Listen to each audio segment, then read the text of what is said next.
Because the village council is also coming closer. Was there any discussion regarding No, that? we are, first of all, I wanted to make my people understand what are the points we have raised in the Tiprasa Accord and what is the negotiations happening in Delhi. It is very important that our people know what are the talks which are happening and which are the agendas. So I put it across to my party members, especially at the block and district level. Second thing is we have also distributed membership forms today, and I have also said that we have to we have to understand one thing, that agar batoge to katoge. So we want, if we divide ourselves today, we'll get nothing. So today was also a talk to all my grassroots workers to understand how we should be working in the build-up towards a better tomorrow for our people. Elections will come and go, but our commitment to our people and our community must be paramount, and that is something which I wanted to ensure to my. As you earlier also said, the second round of talks are very close. Very close. So what can we expect? We expect that there will be a full-fledged presentation by the TT-ADC to the Home Ministry. We expect the state government to send its 2 representatives. I myself, Mr. Rankhal also will be there, and it should happen by the by the end of November. We are expected that we will be called for this talk. I've had a word with Mr. Mishra, and he has said that after the 16th or 20th, he will be fixing a date for us to come and discuss this in Delhi. Any timeline for this talks to complete? See, it depends. If I today say everything is all right, then we will get something. But if we have to ask something which is concrete, if we have to keep persevering, and we have to also see how the state government is looking at a demand. If all three are in harmony, I don't see why we can't have a quick resolution. But if one side sticks to its demand and does not agree to the other, then there may be some bottlenecks which will take time and maturity to negotiate. Sir, recently you have called for an thanks. Always it was your thing to call. The IPFT had said that they are waiting for the dates to be declared. After that, they will think about coming together. This recent CWC, their central committee meeting was there.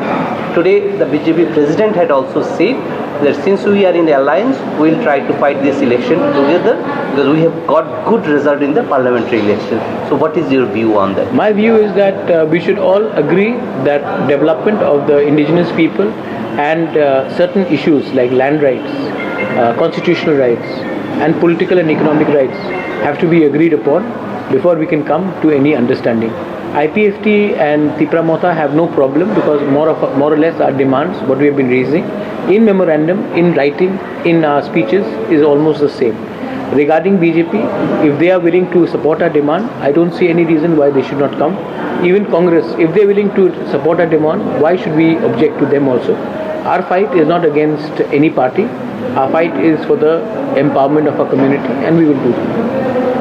Recently, an incident about rigging had taken place. Though the government is looking into, how do you see, what is your message? I don't agree with ragging of any sort, but I do believe that if the punishment is very harsh, then it should be reconsidered. I'll meet the principal, I'll try to find out. I've met the parents of the people whose children have been pulled up for the ragging, and I'll meet the principal and understand what is their side of the story. Whatever it is, I don't think anyone should be punished so harshly either ways so that their careers are destroyed.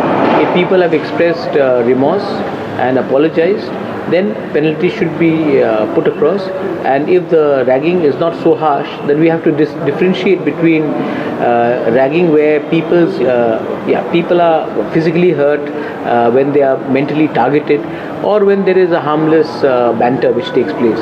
So we have to realize that there is a big difference between that, and I will meet the principal and I'll listen to his point of view. I've heard the parents' point of view, and I'll try to bring some sort of a resolution so that careers are not affected either ways. Sir, you have been out of the state meeting the students and other youths of the region. So what is their view about present Tripura and any scope they want to return back? The situation is still, employment has been created. What is their view about? I think people of Tripura who are studying outside realize that their career is better off outside than in Tripura. That's the reason people are going. and there are a lot of talented boys and girls who are studying very well. They are very enterprising, but we don't seem to have a policy where we can absorb them or give them a career to become entrepreneurs or to build up the skill level. And I see a lot of frustration in them.